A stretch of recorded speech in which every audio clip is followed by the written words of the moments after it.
Laundering Trade.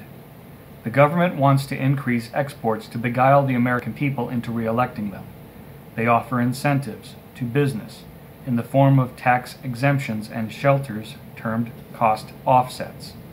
The business establishes a new company called a Domestic International Sales Corporation.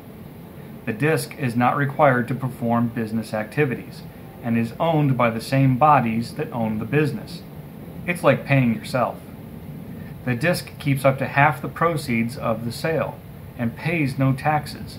It becomes a tax shelter with earnings deducted from the business.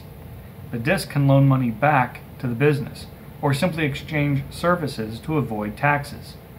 So how does this affect the American consumer making a purchase from an American business?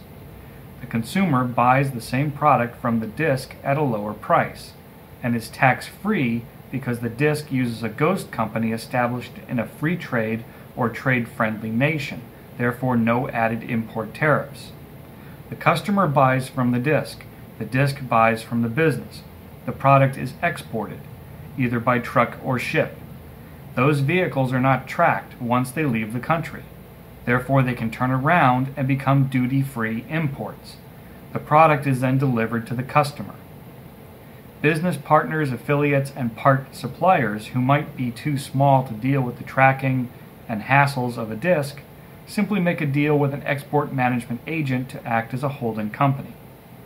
The big beneficiary of this cycle are the unions who own the longshoremen and truckers who are getting paid to load vessels on their way out and unload the same vessels on their speedy return. In the industry, it is called flipping trucks.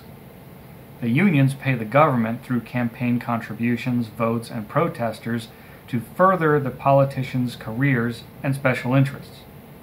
They act as a political army in exchange for the continued and expanded life of the program.